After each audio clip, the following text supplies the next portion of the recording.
crash investigation, there's not a question on the form that asks whether you're a Democrat or Republican, right? So it seems like safety has become a lot more politicized, the last number of years, and safety shouldn't be, right? And what's been your experience? I mean, that to me seems like that's impacting on all those changes at the top. There's no continuity. Trucking is difficult. It's an essential industry that every corner of the nation depends on, even without knowing it. To the average consumer, the supply chain is magic, and sometimes a black hole. Products on store shelves, dinner on restaurant tables, packages on doorsteps. It's expected to be there on time, every time, and only recognized if there's a service failure. But how is a sausage made?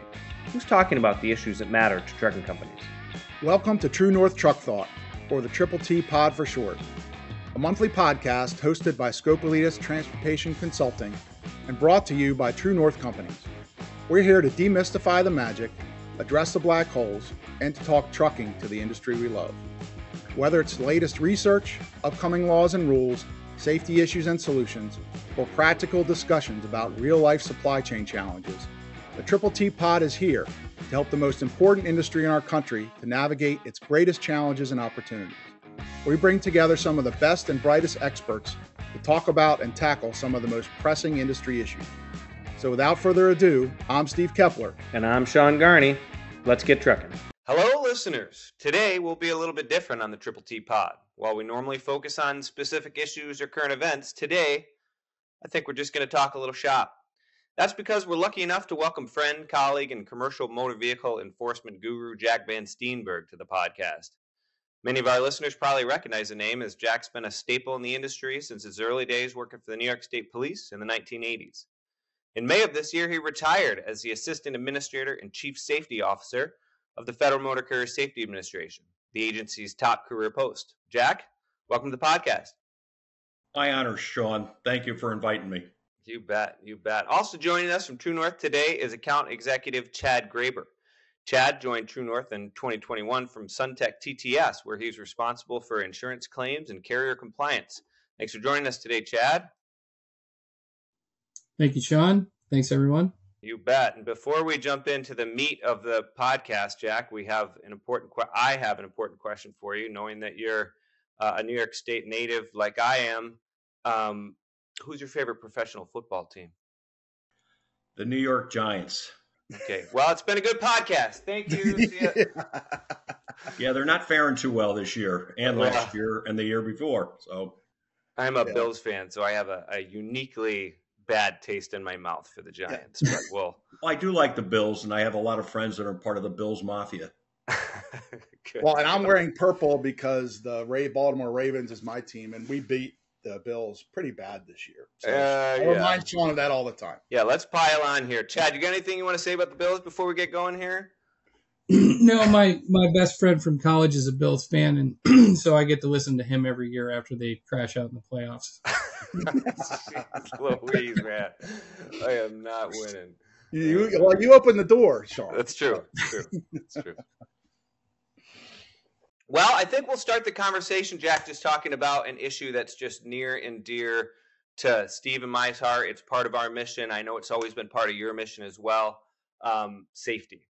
And, the very first podcast that we ever recorded is still one of our most popular, and it was about compliance versus safety, right? And so the question is, in your opinion, does compliance equal safety? If I'm compliant, will I be safe? Well, I always have an answer to that. And I say, this is my belief, compliance drives safety. I look at compliance as an input, and the safety part of it is the output. And so I believe there is that nexus between compliance and safety. And we're always looking for the carriers to show compliance with the Federal Motor Carrier Safety Regulations. So I think good compliance drives safety.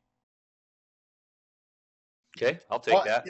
No, I think it's interesting. We have that conversation often, and one of the things about compliance that helps kind of intuitively is it helps with having rigor and process and discipline. right? And that's successful as part of have a successful safety program. You certainly have to have that discipline to be able to be successful for sure. And so pivoting on that, Jack. So what do you at the big 60,000 foot level, what do you see are the major hurdles in reducing crash rates in CMVs? That's a great question, Steve. I mean, you look at it, you look around the country, 42,000 people died in automobile, truck crashes. That's a lot of people. And it's just so unnecessary. Well over 5,000 died in large truck crashes. And let's put aside fault. I mean, I don't want to worry about fault, but here's what I see as the major issues. I look bigger picture, and the three things that I've seen throughout my career, both with the state police and FMCSA, is unsafe speed, impairment, and not wearing seatbelts. I mean, they're the three drivers of why crashes occur and why injuries and fatalities occur. And I have the data. I looked at the last time the data came out on truck drivers, and it was, I think, 22. NHTSA is always a year or so behind. Mm-hmm. There was over, I think, about 1,100 truck drivers were killed. 69% of those truck drivers were not wearing seatbelts. And the data shows that, 50, if you were wearing seatbelts, and 50% of those people that got killed, the 1,500 would be living. So that, I just can't understand why drivers don't wear seatbelts. So I think we need better enforcement of those regulations, of those state laws, not only by commercial vehicle people, but all law enforcement. I think you'll see a lot more lives saved right off the bat. And then obviously technology is going to be a big driver of safety to reduce those crashes. And, at some point you're going to see the autonomous vehicle being a little bit more in the picture, a lot more, I think, down the road. So it's the drivers, the technology, and finally the autonomous vehicles coming into the picture. They're going to be the drivers of safety. You know what we need? Autonomous seatbelts. We just need seatbelts. You sit down, zoop, straps you right in. I cannot understand why somebody would not take the 1 second it takes to click that thing. So I think we're barking up the wrong tree with autonomous trucks. I think we should just make that one seatbelt autonomous. That might be better. Sean, I said the same thing. I mean, you can do that. It's a seatbelt interlock. The vehicle won't start until you put that seatbelt on. Well, it's like your opinion is actually better than mine. Yeah. No, well, I was just going to say, we're moving that way with ignition interlocks with impairment, right? There's no reason why. And same with distraction. Why can't we turn off cell phones when the vehicle's moving, right? So, I mean, there's lots of things that are there technologically, but for whatever reason, people are against moving forward with it. And Steve, you touched down, and I talked about the three, the speed, the impairment, and the seatbelts. Distraction's a part of it, no doubt about it. Between technology with cell phones and quite frankly, look at your vehicle today. I mean, there's so many buttons on your vehicles and you're going to be distracted changing something if you're by yourself. I mean, distraction is a big part of the problem too. So good point, Steve. So, you've had a long career in safety, right? What are you most proud of, do you think, from your career in safety, or what work do you think is left to be done? Well, I'm most proud of my career is because I gave 100%. No matter what I did, I put a lot of effort into it. When I was with the state police, I got involved with the Commercial Vehicle Safety Alliance. I made a decision at that time to get involved, not just go there and, socialize. And I got involved. I asked a lot of questions. I got familiar with the industry. So I think over my career I built up a lot of credibility with my enforcement colleagues, my industry colleagues, and the safety colleagues. And I tried not to, I wanted to promote commerce. I think that's part of my job, without compromising safety. And I always stood by that line as promoting commerce, not compromising safety. So it's my credibility. The biggest disappointment in my career is, you look at the fatalities. I mean, I wish I could have done something better. I wish I had more of a voice, to impact fatalities, and just 42,000 is just unacceptable. Mm-hmm. Well, Jack, I think, we've known each other 30 years, and I think I can vouch for everything you just said. We've had a number of late night and early morning conversations over those years, and your passion certainly and your leadership has certainly made an impact. I think the challenge we have is getting to the people that are making decisions every day behind the wheel, right? And so in some cases, we're just not having an impact. And it takes a village, right? It takes a village really from a safety perspective. And you look at you mentioned seatbelts.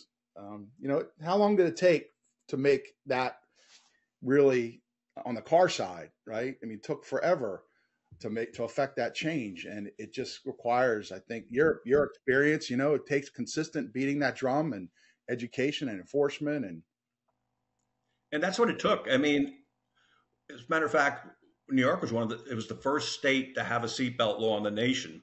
And it was basically, I was a brand new trooper in 1983, 1984. And we had a low compliance rate in the state until we started going into a zero tolerance program. We ran a program called Buckle Up New York. And what I realized was people bought into it. They bought into it. We initiated this program, but we did a lot of work before we started this program. We talked to communities, faith-based leaders, community leaders, not necessarily politicians, and said we're going to be doing this, and not one complaint. And I was very proud of that. And we saw the seatbelt rate in New York really, really rise. And you see that throughout the country. But there's still those, like I said, it was 1,100 truck drivers not wearing seatbelts. I can't go back to it, but I can personally attest to the effectiveness of that particular program, because I have this distinct memory as a kid driving down the road in New York with my parents, and a cop drove by us this way, turned on the flashers, turned around, and the first thing my parents did was grab for their seatbelt. And I can just remember thinking, man, that must be important what they're doing right there, So a little side and it was. story there. Yeah, for sure. Well, I can also attest, having worked with you during your career and having been sort of on the different side of a whole bunch of conversations. I think we can all attest to your hard work and your authenticity. So that's good. I saw in July you had the keynote address at the HDTX conference, and I really was intrigued by the title, which was Life After FFCSA, a different perspective on safety and compliance. How do you think your perspective on this has changed, moving from pretty much the top CMV enforcement job in the country to retired, or not retired life, but to consultancy and that sort of thing? Well, it's an interesting perspective. And one of the first things I said at that conference, at the dinner I spoke at, not being in the government, I have to worry about wearing a suit and tie. That's the biggest difference right off the bat. I loved it. And I have trouble wearing suits and ties now. I mean, so that's the biggest difference. But, I like it. Every day is a weekend. You get to spend a lot more time with family. And, you mentioned family and friends and stuff like that, the outdoors. I love it. But last May, I'm sitting around, not doing stuff around the house. And I started getting I got calls from two different attorneys. Oh, asking me questions, wanting advice. And then finally, I got a call from an attorney out of the blue that represents a major trucking company in the United States, interstate carrier. And they asked me if I was interested in doing some consulting. And I said yes. And I go, oh boy, what am I getting myself into? And the next thing I know, I'm interviewing, kind of an interview with the trucking company's head attorney and the attorney that called me up, and I interviewed with him, and I told him, I said, hey, I wasn't on the road. I mean, I was more of an administrative. I had my hand in everything that went on. I'm not a technical person, but I know where to go, and I left it at that. And next thing, they called me up and says, we want to bring you on board and do an agreement. And next thing I know, I'm getting a call from another attorney. So I lined up about 5 clients, and I find it very, very interesting. And Sean, you asked about what do I see differently now in this role? And the answer is pretty simple. I probably got to explain it, but satisfactory isn't good enough in the civil world when it comes to motor carrier compliance.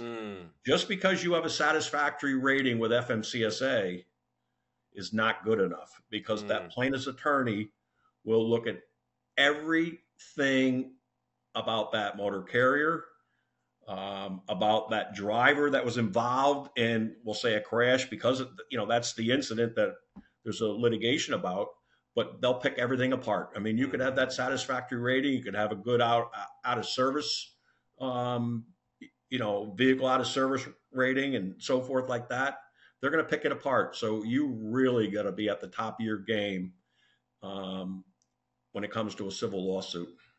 I mean, that's, I think, really insightful, I think. And that's one of the reasons why Sean mentioned our first podcast, this whole notion of safety versus compliance, because we see that, unfortunately, too. And also, we see industry doing lots of things on their own to innovate for safety, right? A lot of these things aren't necessarily tied to regulation.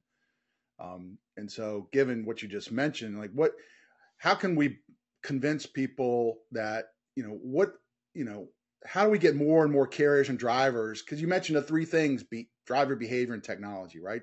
How do we incentivize? How do we get more carriers and drivers to commit to doing more than just what's in the Green Book? So you look at the Green Book. I mean, when it came to CSA, I know Sean and I have had some, I think, hard conversations, respectful conversations on CSA, compliance, safety, and accountability.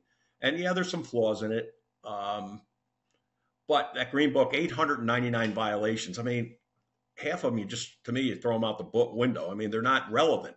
And one of the things I tried to do, and you talked about technology, Steve, a lot of the small carriers, I mean, they don't have the capital to buy or invest in this technology. Some of them aren't believers in it at all. I tried to get the federal government to start a grant program for small motor carriers. 90% of the motor carriers out there have 10 or below trucks in their fleet. I tried to get a grant program. There's so much unspent money in the federal government that it just goes back into the budget.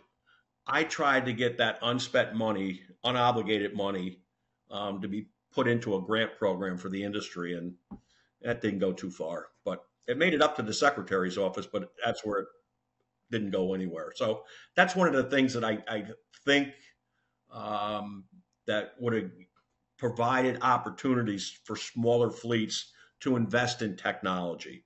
And I know there's a lot of aftermarket things. I don't know if I'm a believer in aftermarket technologies, but what I do know is the federal motor vehicle safety standards are so far behind in times, and they do not keep up with the current technologies that are available out there. And I see that with the regulations too. We get tied into our regulations.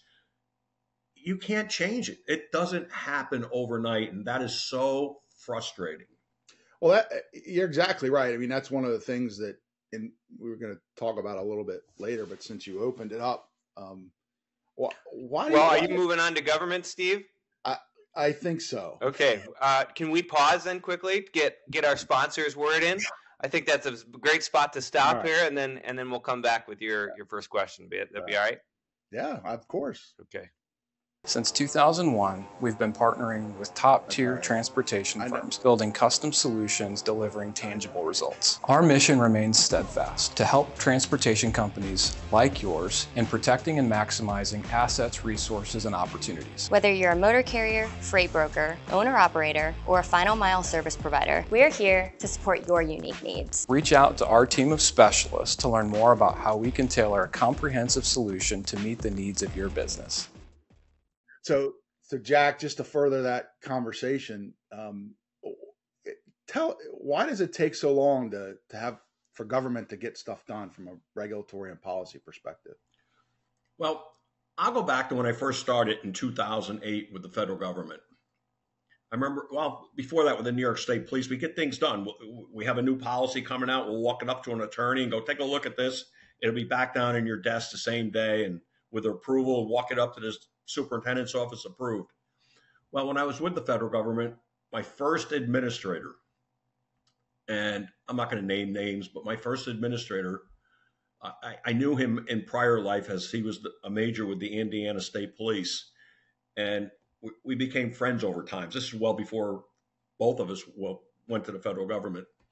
He was there a few years before me. But what he said to me, one thing is, it's not like the state police. He goes, there is no sense of urgency, and you're going to have to deal with that over your career. And I always remember those words. And it takes a long time to get things done. It is so frustrating. I don't want to say there's a complacency, but I think there is too many approvals in the system. I mean, every single lawyer has an opinion. And for the most part, I relied on attorneys throughout my career. I mean, but the review process is it's frustrating.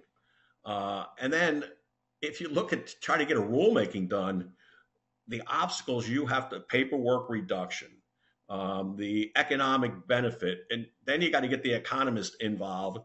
And then once you finally get something, you got to go through the review process again internally.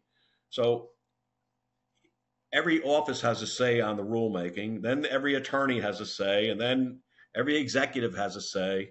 And then it goes upstairs to the secretary's office, and they have an opinion. Most of the time, they don't know what they're talking about, but they have an opinion. I'm being honest with you. And then it goes over to OMB, and they have an opinion. I'll give you the entry-level driver training. Oh boy, I think it's a great rule.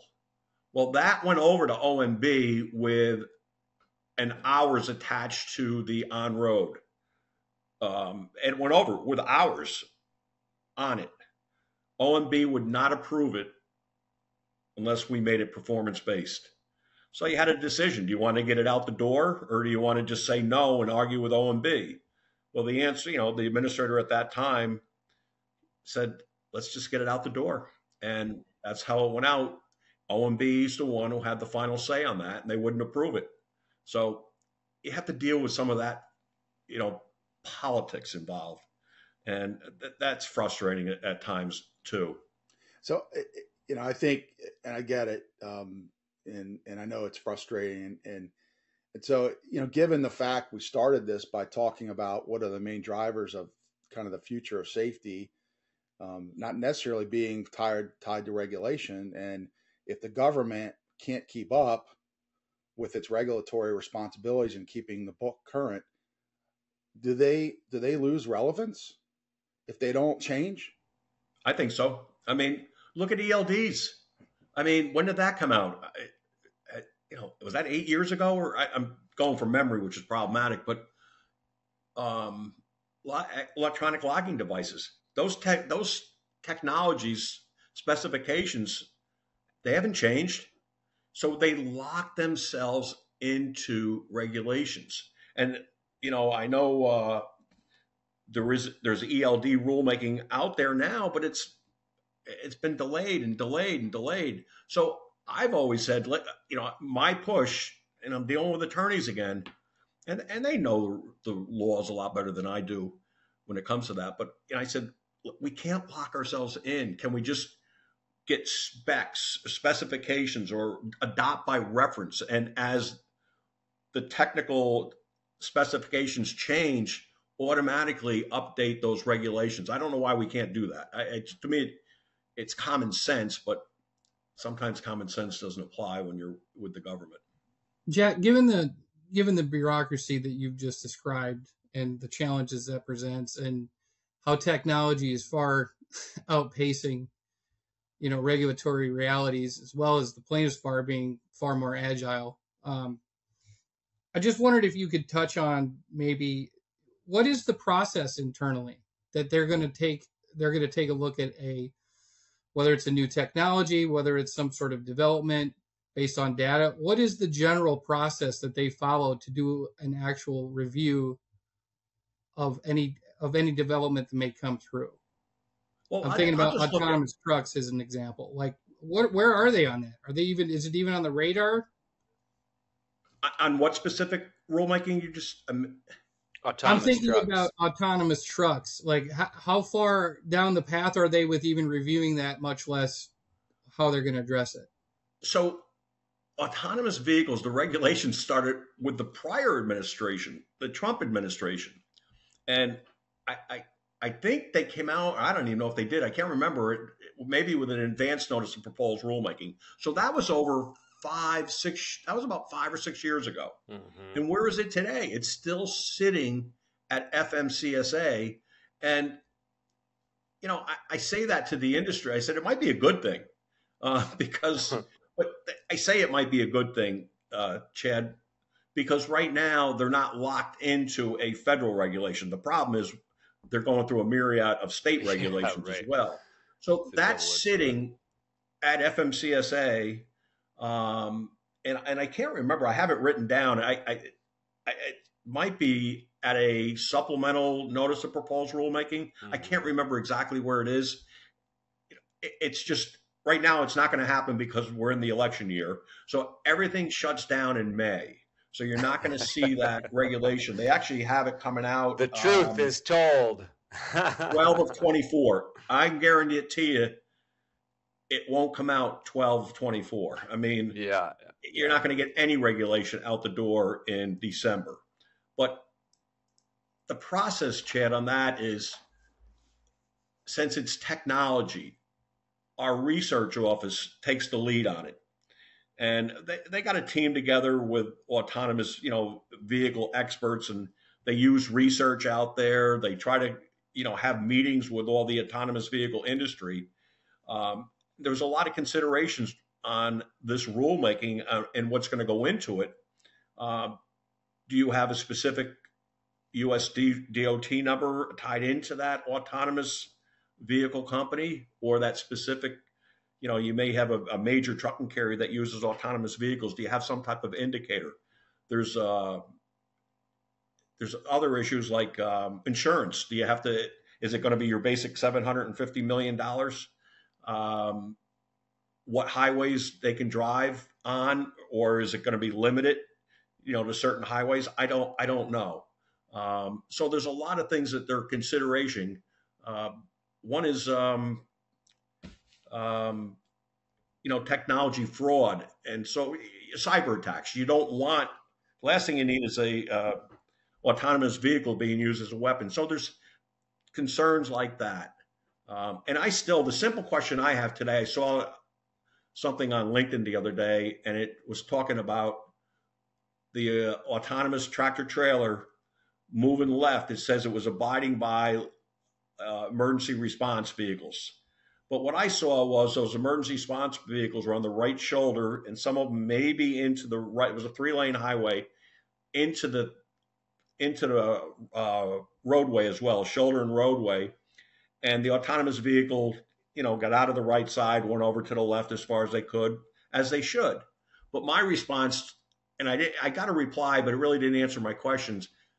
Did that autonomous vehicle react because there was a hazard in the roadway? I mean, I don't know. They didn't know it was an emergency vehicle. My question is, if an emergency vehicle comes from behind, will that autonomous vehicle recognize those flashing red lights or flashing blue light? But I generally think autonomous vehicles are safer. But So time will tell. I'm really sort of sage advice from that first administrator you worked with about how there's just not a sense of urgency and things are slow. And now, of course, the process to change a rule changed, I think, with the MAP 21 when they started requiring these advance notices all the time. And it just seems like there's kind of a lock-in. And you talked a little bit about, well, issuing rules is difficult. Well, correcting rules or changing rules is even more difficult. And now we have technology. It's moving 100 miles an hour. NHTSA, we already talked about how outdated those standards are and how slow they are. So with all of that being said and all of those challenges, we're used to the federal government leading in a lot of spaces. Do you think that's the role of the government into the future too? And if so, how are we going to create a process that can hope to keep up with what's happening out there? So I do think the federal government has a role, and I do think the federal government should take the lead on these rulemakings. And let me tell you why. I mean, if the federal government doesn't do this, I guarantee you're going to hear from the industry, why isn't the federal government doing anything? Why isn't, I mean, we hear it now. Why doesn't the federal government put out a rule on autonomous vehicles? So if we did nothing, people are going to complain that we're doing nothing and not taking the lead. So we have to be out there, but again, Sean, we just can't lock ourselves into these rules. And then we do work with NHTSA. I see it. I think we can work better with NHTSA because there is a lot of complementary rules. And, just look at the automatic emergency braking. I thought that one was going to get over the finish line, and it didn't. I think they have another date on that one, January of 25. I don't know where it's going to go. I mean, they put the electronic stability control on that rulemaking too. I think that's a good thing. So I do think the federal government should take the lead, but do it right. Because, you look at ELDs, we didn't require, we have a self-certification program. A lot of people said the federal government should start certifying that. So, I mean, you can't win sometimes. We try to let the industry do their own, but now everybody's saying, well, you should have had a certification program. So, hey, Jack, we're always going to be throwing rocks at the federal government no matter what. Oh, yeah, yeah. Well, and, sometimes we deserve it. I look at the CSA thing, and I remember always saying, I always liked the CSA program. There was flaws, there's still flaws in it, but a lot of times you're in Washington, D.C. Perception drives some of the things that we do in industry or that we do. And I look at, I go back to one of the hearings we had where there was a piece of concrete fell off a bridge, hit a truck. Oh, yeah. And the carrier got charged with having an accident. Yeah. And what's he get? 1 point? I mean, it wasn't going to impact anything to do with the point system or put him in alert status, but it came back. That perception was, you're charging this carrier with an accident when it wasn't his fault. And that's how they played it. And so it was perception. And I know we had the rulemaking out for safety fitness determination. It was tied into the CSA program. I'm the one who said pull it. Oh, I said, really? there's too many things there's too many issues with the CSA program. We can't have a program that's not fundamentally solid drive a safety fitness determination program. And I'm the one who said, pull it. We have to pull that one. And they did. And, haven't made much progress, but we'll get there. We'll get to that. Yeah, we've got that. That's on the list. Hopefully we'll get to it. So I think based on what I'm hearing, so traditionally FMCSA has been a regulator and an enforcer, right? I mean, that's historically, the agency has been its mandate. But given the conversation and where we are today, do you think that's the case in the future, or should they shift more towards an educator and an advocate for safety? What are your thoughts there? No, I mean, they have to play a role in that. I mean, you look at, the roadside inspection program, the compliance review program. And it's funny, you started out with compliance versus safety. A lot of times people call them safety reviews. So is it a compliance, on the book, it's a compliance review. But personally, I think they have to stay in the safety business. They have to stay in the enforcement business with carriers. I think we can do a lot better. Hey, you just look at the bipartisan infrastructure law that went into play in 2021. The states, the federal, FMCSA's budget increased by 40%. The states' budgets increased by 40, 50%. And this bothers me a little bit, because if you look at the compliance reviews, safety reviews, FMCSA does about 8,000 compliance reviews a year. The states do about 4. So 12,000 compliance reviews a year, 790,000 active carriers. We're not touching too many carriers. I said one of the goals that we should have is to increase the state's role in doing compliance reviews. Well, if you look at the regulations, Part 350, it's not in there. So there's no mandate for the states to do it. So I think that section of the regulations should be revised and updated. That 350 has been in there for how many years? I think the only thing they did update was the formula, the grant formula, but I think that needs to be updated to get current with the needs. And I think the state should be doing a lot more compliance reviews. We've had on the average 3 million inspections forever, every single year. And, people go, well, and I still see the same 22% vehicle out of service, 6% driver out of service. That hasn't changed in years. So I don't know. I always said, I remember saying to one administrator, he goes, why are we doing all these inspections? I said, just think if we didn't do these inspections, what the equipment would look like out there. So I try to put the positive spin on that. And I think the inspection program has evolved over the years, and it's a good program. So I do want to see FMCSA stay in the safety business, the enforcement business, the compliance business, but be a little smarter and really redo that Part 350. Yeah, that's I don't know if I've ever heard anybody point to Part 350 when talking about that. So that's pretty great. I think that your old jobs at the agency are incredibly difficult, right? I mean, I certainly have been one of those people paid to throw rocks at you, and I apologize for that. Although I think we had a lot of good conversations over the years.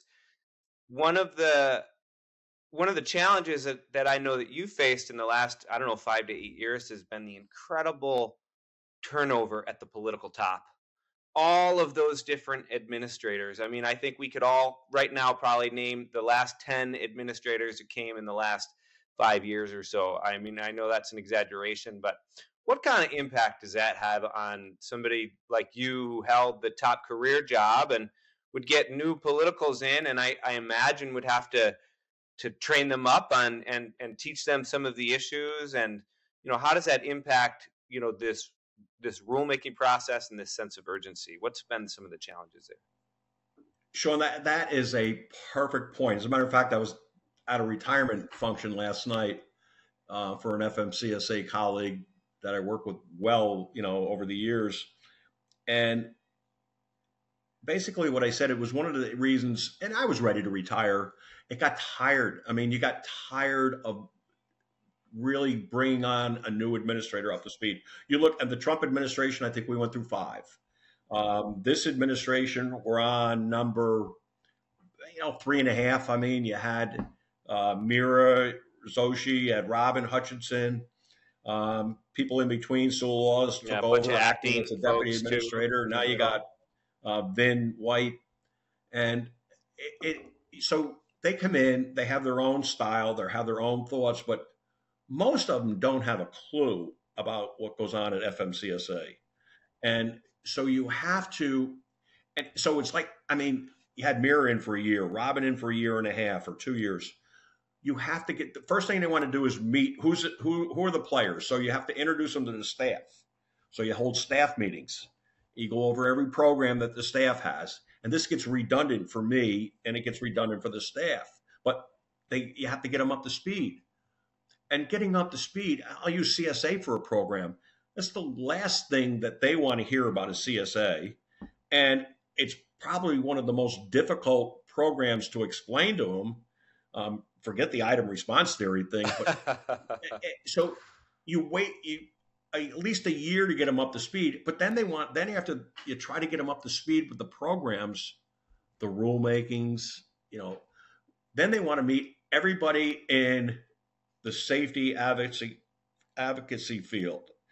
So you got to set up 5 or 6 meetings. Then they want to, meet up with all the players in the industry itself.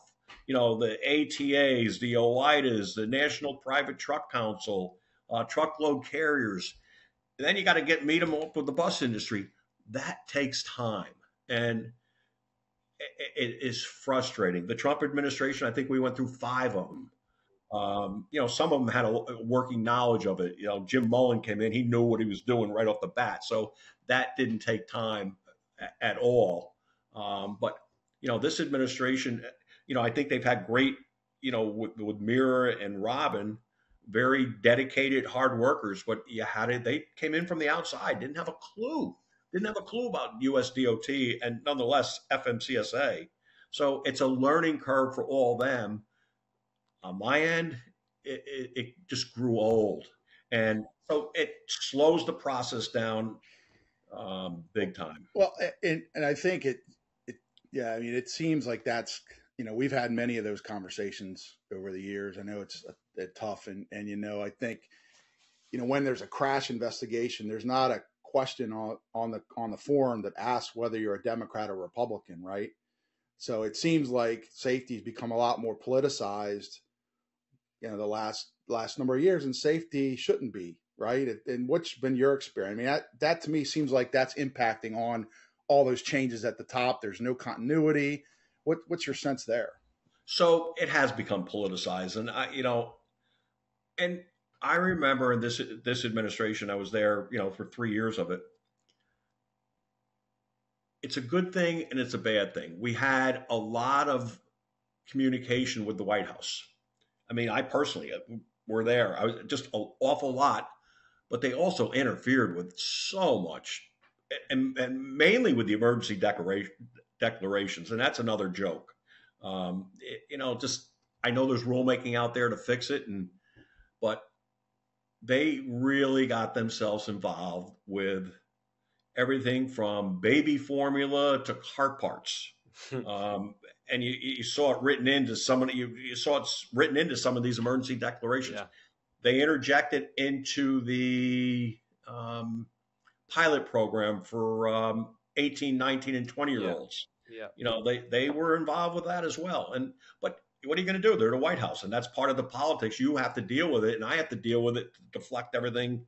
I don't want the workers that are working hard at their programs to feel they're being pressured and everything like that. So it came off on me that I had to tell them to do it, or, hey, this is coming from the White House. But they were involved. But that could be a good thing, too, because they were supporting you and so many other things, supporting you in certain regulatory things if you wanted to get done. So, but it became political.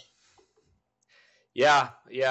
And I think that is tragic, just especially as we've been going kind of back and forth every 4 years or so, and that that pivot point changes a lot of things and requires a lot of review and slows some things down.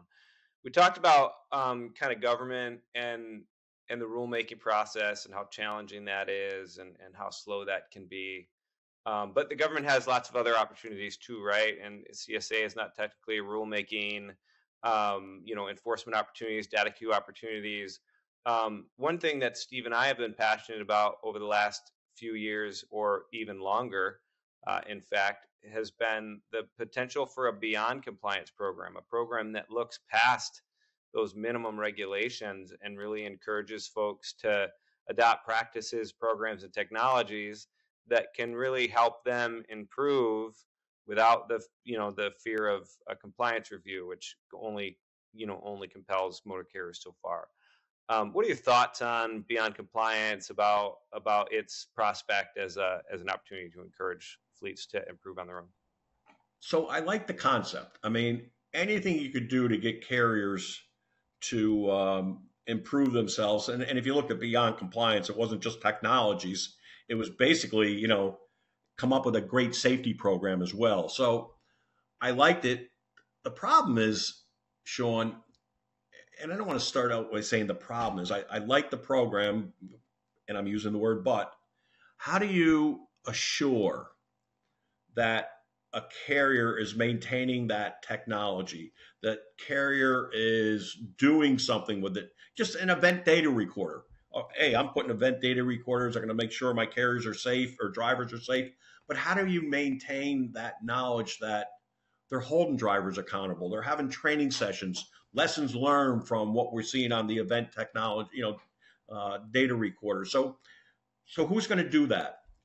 FMCSA has 325 safety investigators out there. Are they going to do that? I mean, Christ, they're only doing 8,000 compliance reviews. So how do We're already trying to rewrite 350, so they're going to be busy. And get rid of have the states do it. But so I go back to you brought up states are doing, the 350.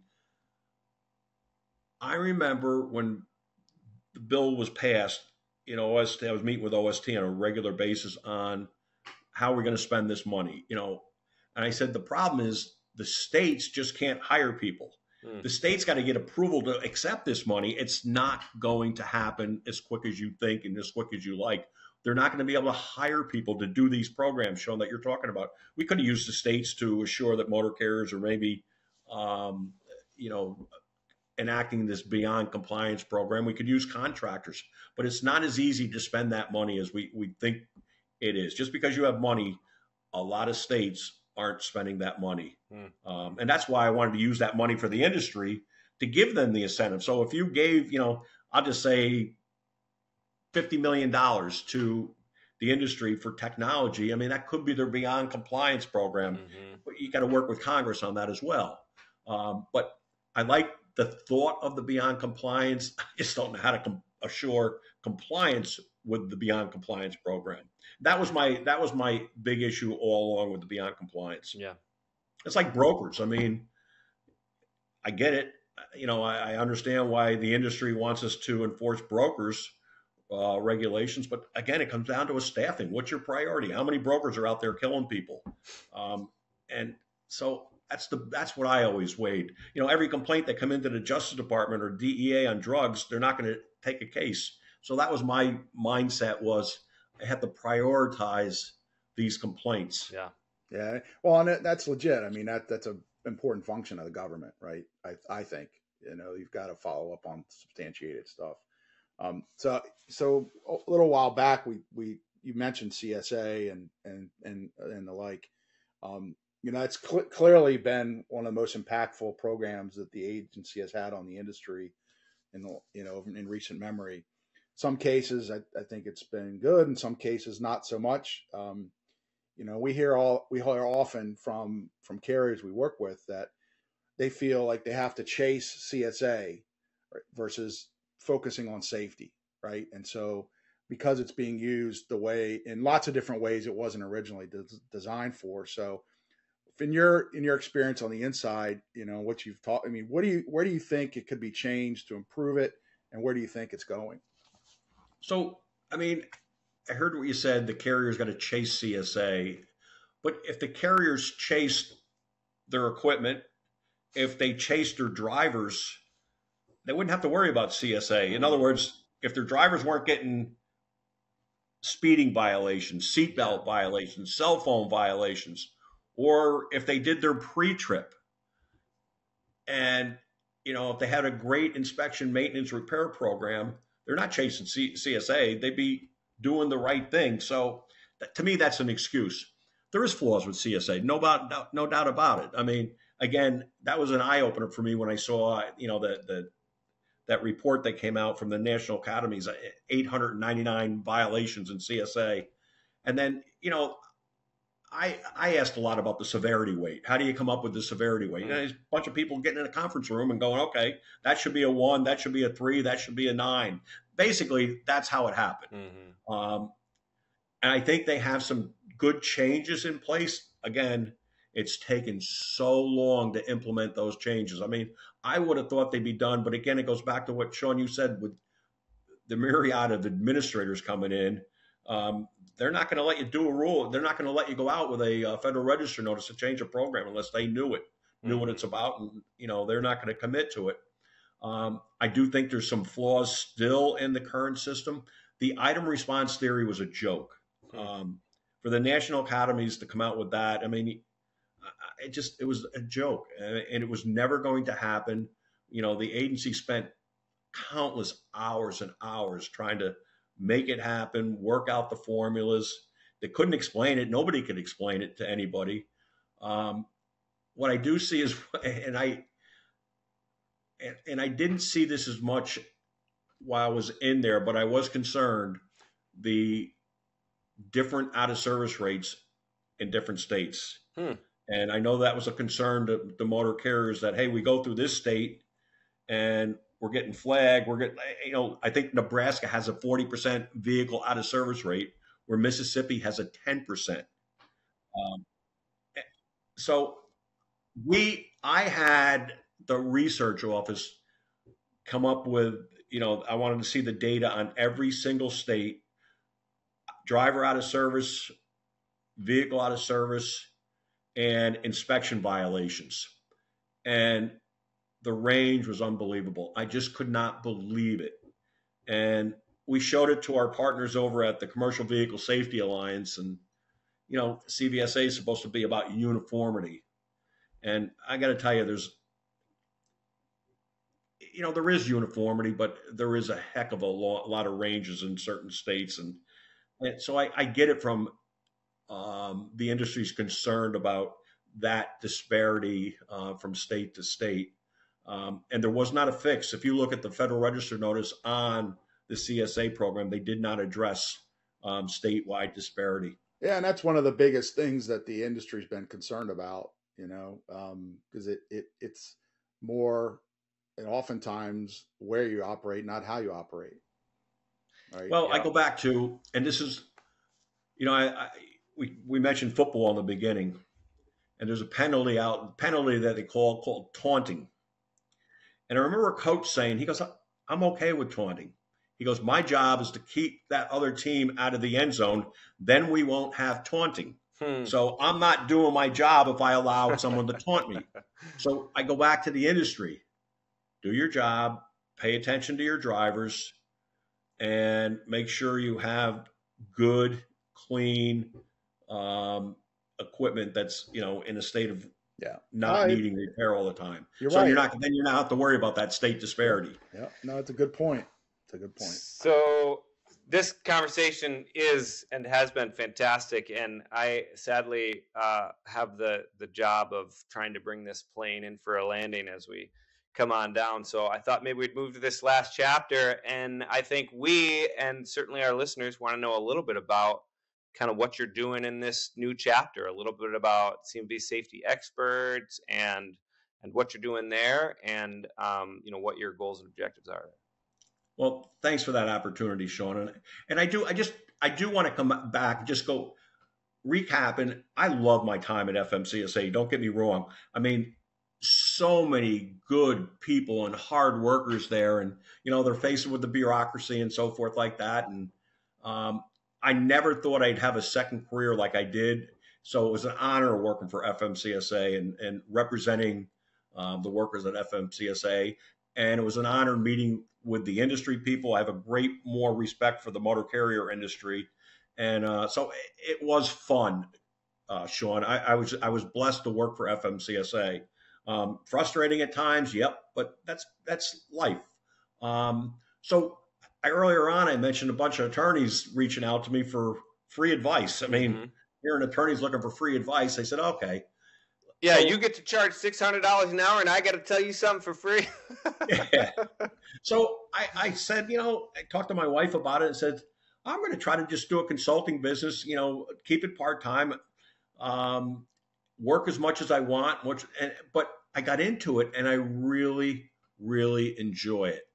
And I'm learning a lot. And I mentioned earlier that satisfactory isn't good enough in the field of lawsuits against motor carriers. You hear these nuclear verdicts and everything like that, and it's easy for me to say, keep them out of the end zone. You're not going to have these nuclear verdicts. But I find it, and what I see, one of the most important things is, I look at the carrier safety culture, but I really look at that driver file.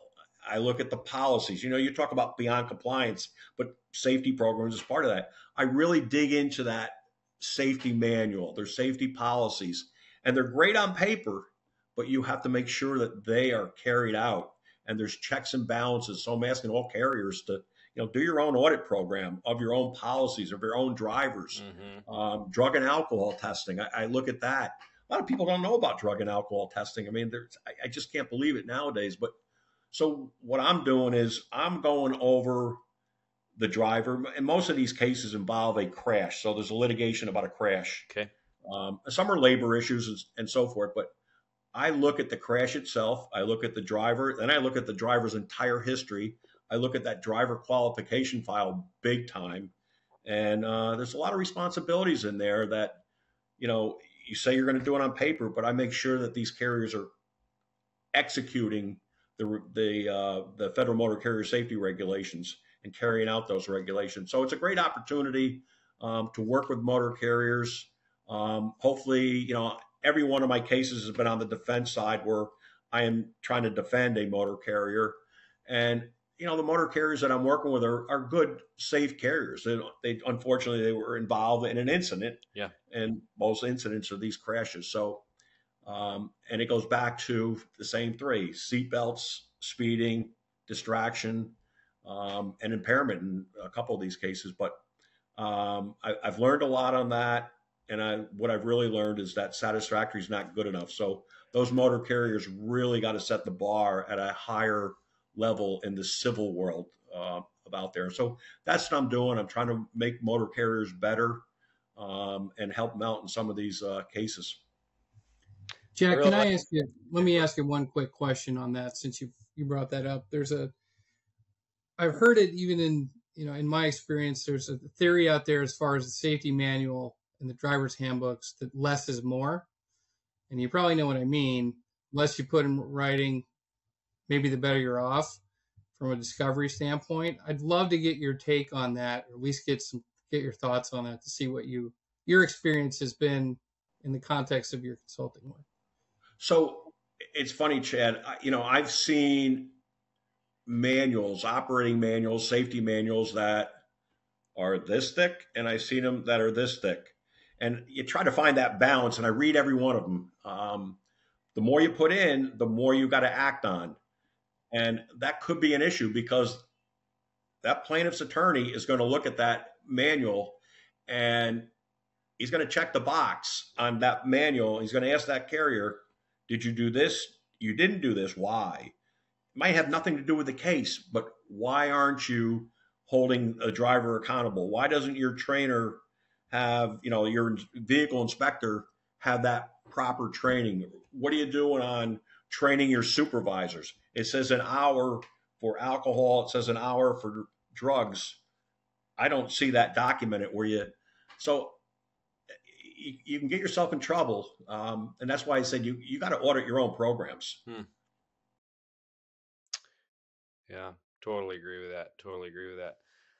Well, I don't know, Steve, if you've got one more for Mr. Van Steenburg. I've got one left in the chamber, but as we close out here. Yeah, I do have one more, but before I do that, I want to thank you for taking time to be with us today.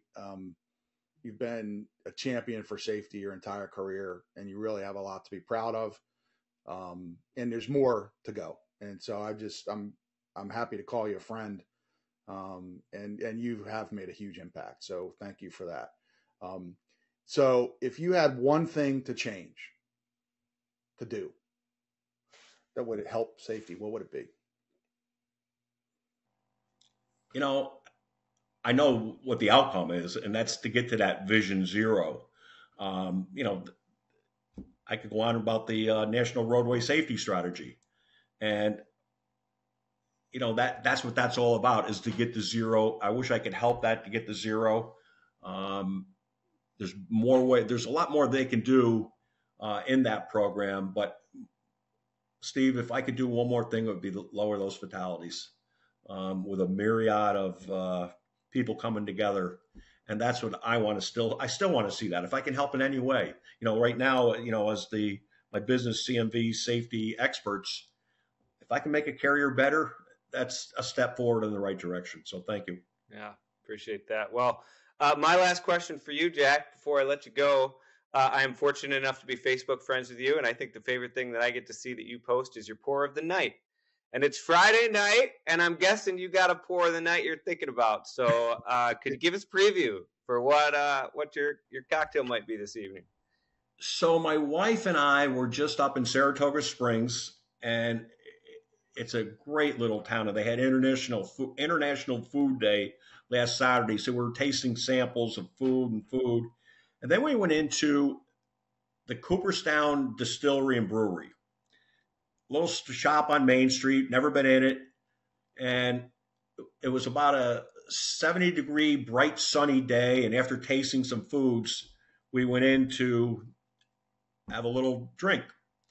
And they had samples of their bourbon, young bourbon, 3-4 years old bourbon. It was Cooperstown. So my wife drove up there the other day, and I got one for my friend Brian Temperine, our New York State Division Administrator who just retired, and bought him a bottle, and she bought us a bottle too. So that's on the menu for tonight. It is. Cooperstown. Cooperstown straight bourbon. And, perfect. I'll have a little glass. I do like it on the rocks, small rocks. So I'll have one of those somewhere, watching the Yankees win, I hope, tonight. And but that's on the menu for tonight, Sean. Awesome. Well, I echo everything that Steve said. I think you've been a blessing to the industry, and we've seen the impacts, and we appreciate all that you've done. So thanks for coming on the podcast for sure.